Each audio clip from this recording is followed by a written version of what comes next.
Good afternoon, everyone. Thank you for joining us in this press conference. We are going to be joined again by Executive Secretary Lucas Bersamin, and he will be joined by Undersecretary Al Muhammad Al Sali. He has another round of announcement regarding the ongoing reorganization of the cabinet. Please welcome Executive Secretary Lucas Bersamin.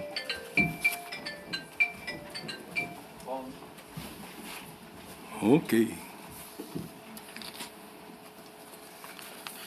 Good afternoon, Malacañang Press Corps.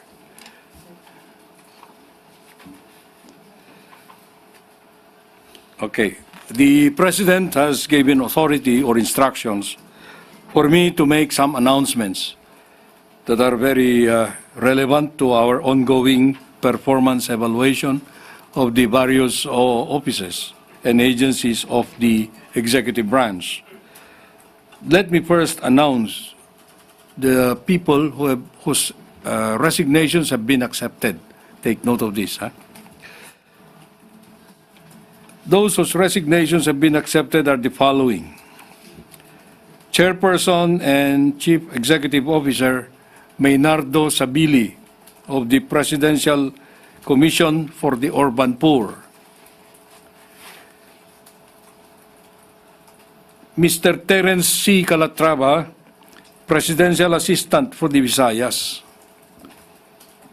and Mr. Almarim C. Tila, Presidential Assistant on Muslim Affairs. Terminated is Mr. Menandro M. Espinelli, Presidential Advisor for Special Concerns.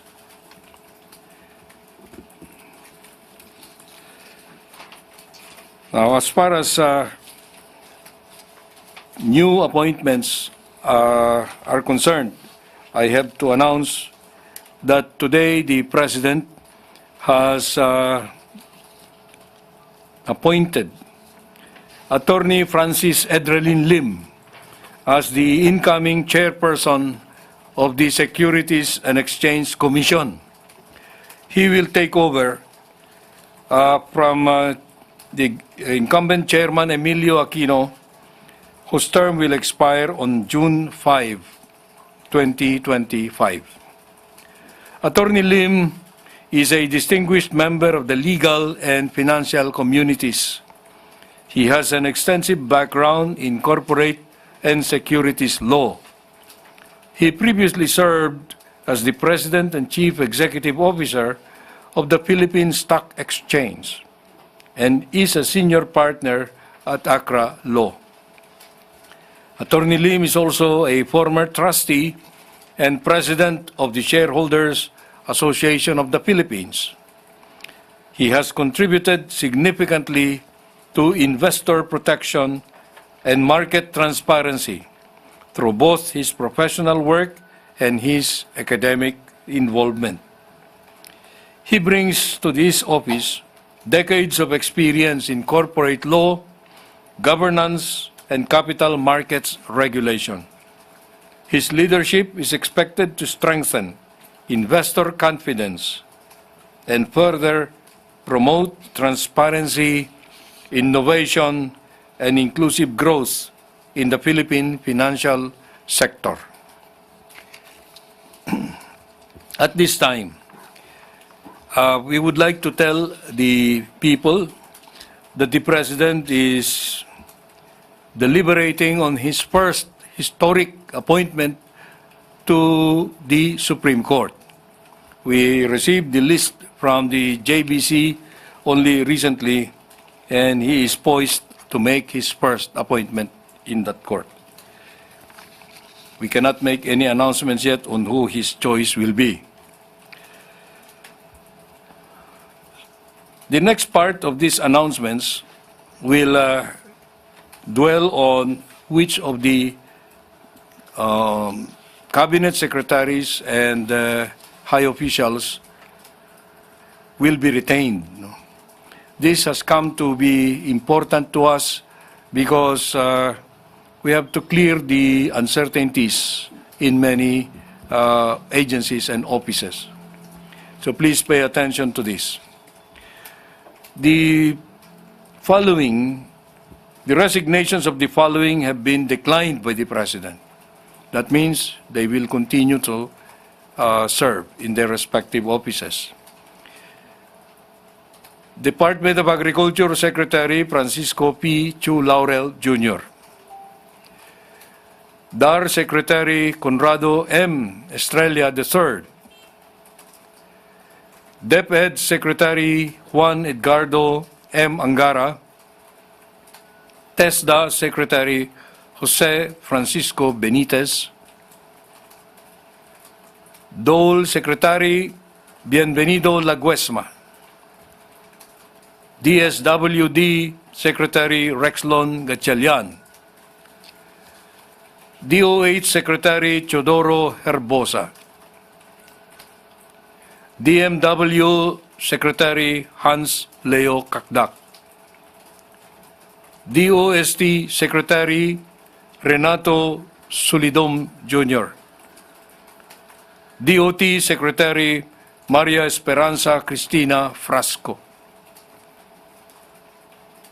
DICT Secretary Henry Ruel Aguda. DOTR Secretary Vivencio B. Dizon II. DPWH Secretary Manuel Bunuan. Chief Presidential Legal Counsel Juan Ponce Enrile. PMS Secretary Elaine T. Masukat. MMDA Chairman Romando Artes. MINDA Chairman Leo Tereso Magno. Secretary Antonio G. Sariles, Presidential Advisor for Mindanao Concerns. BIR Commissioner Romeo D. Lumagi Jr. Bureau of Customs Commissioner Bienvenido Rubio. Treasurer of the Philippines, Sharon P. Almanza. At this point, may I also add a clarification. When we made that announcement regarding the forthcoming designation of Secretary of Foreign Affairs, Enrique Manalo, to be the next permanent representative of the Philippines in the United Nations. This will take effect most likely August 1. But because of the necessity for him to be confirmed before going over to as permanent envoy to the United Nations, the President recognizes the designation to be considered as done only after his confirmation. In the meanwhile, he will remain as the Secretary of Foreign Affairs. In the meanwhile, because there was a misunderstanding maybe about when he would really stop performing or discharging his duties as Secretary. So I am now ready to receive your questions. Okay. May I just make this additional point? That means that Secretary Manalo's courtesy resignation was declined. He continues to be the Secretary of Foreign Affairs. It's necessary to clarify that because there should be no uncertainty about his status. Okay, I may now accept your questions.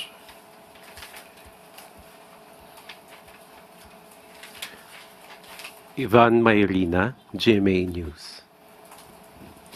Yes, good afternoon. Yes. With the announcement on the cabinet secretaries whose courtesy resignations were declined, it appears that this performance review was not as sweeping as the public may have anticipated. Well, if you are asking for blood, there will still be blood. But, you know, we are still undertaking continuing performance evaluations even of those undersecretaries or those lower than the cabinet rank functionaries. I assure you that this is a very sweeping and thorough evaluation being made by the President and the panel of his choice regarding those who will be continuing, remaining in office, and those who will be ultimately ousted. But at least for the major departments, wala hong masyadong movement. So does the President expect changes in how these departments are run with the same heads? Yeah, that's a very good question. No? All of them who have been retained, including myself, are expected to give fresh attention to the mandates and to give more performance, show more performance in our respective areas. And if you will note, these secretaries whose resignations have been declined need to be announced because there have been many speculations that have been going around, and they have been the victims of intrigues and harassment from many quarters. That's why we came out today with an announcement of who they are, because it's just simple justice to them. Thank you. Ace Romero, Philippine Star. Secretary, yung mga kalihim po na hindi ninyo nabanggit, we can assume na ongoing pa po yung performance review sa kanilang performance. You're right. Yes, that's true. May we ask for the reasons why yung mga nabanggit po ninyo na nauna kanina, tinanggap yung kanilang pagbibitiw? Well, these are the officers of various ranks. May undersecretary, may secretary, may assistant secretary ang levels. Well, the assessments about them is that they did not perform up to par. That's the assumption. So we will just leave it at that. Jean Mangaluz, philstar.com. Good morning, Secretary. Are we still Good assessing? Good afternoon. Are we still assessing the chiefs of the GOCCs? Yes, you know, the chiefs of the GOCCs, as I mentioned last time, is that they are subject to the yearly review by the GCG. But their heads of offices, they will surely be assessed by us. Okay? So, the annual review by the GCG is mandated by law. The GCG law requires this to happen in the middle of every year. So about now, June. We do not know what the GCG is going to recommend, but on our part, as far as the heads of the GOCCs are concerned, we will surely come up with announcements very soon. Tristan Nodalo, Newswatch Plus. Hey sir, good afternoon. Sir, just siguro a follow-up lang din. No? Given nga po yung line-up ng mga hindi po tinanggap na resignation o nagstay na cabinet members, may marching orders po ba sa kanila yung Pangulo now that sila yung magko-continue nung last 3 years na term? Well, the President will give individual marching orders to all of them.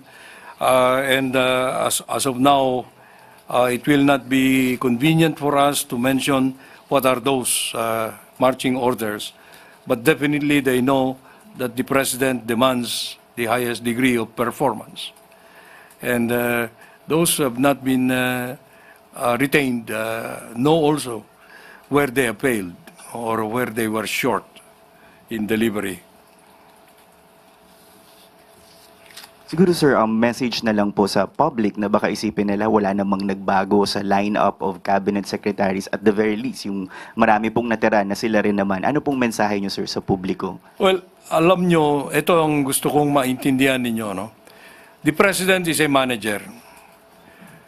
He has his own levels of achievement that he has imposed on each of us in the cabinet. And his expectations are there, and it is only the President who can decide if we performed up to par, or we delivered on those promises or the expectations that he gave to us, announced to us at the beginning. And because of this, the President might have probably, most likely, determined that most of these whom he retained have performed at par. Because otherwise, he would surely have fired them. You know, this is not a purge. You must understand that. That's why we went to the courtesy resignation as the means for implementing this reorganization. But, you know, even if you have been retained now, you will still be expected to make your, to deliver on your marching orders. And these are very specific to each of these respective officers, officials of government. Maricel Halili, News 5. Magandang hapon po, sir. Sir, yun pong na-mention ninyo kanina na mga officials who will be replaced. What are the reasons that the President decided to remove them from the post? Are they involved in particular issues or just failure to meet the expectations of the President? Yes. Good that you asked that because, you know, these are the presidential advisors, presidential assistants. No? There are many of them. And the four whom we have named today were probably those that the President, as of now, has determined that they have not delivered on their respective mandates. I will not delve into the details because they are not to be, they're of different categories, okay? But let us assume that the President has good reasons, the best reasons, not to continue with their services as of this time.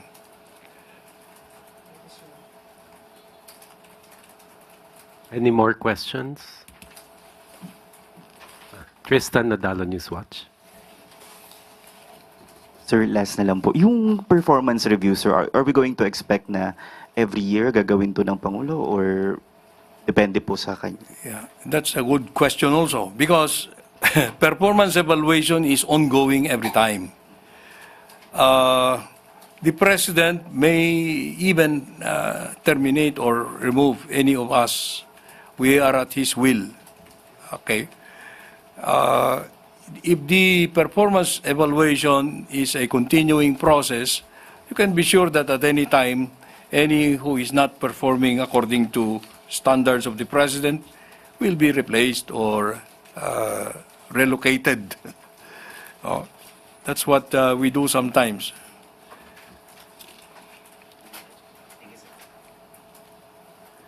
If there are no more questions, thank you very much, Executive Secretary Lucas P. Bersamin. Thank you. Thank you. Thank you very much, Malacañang Press Corps. No, it all depends on when.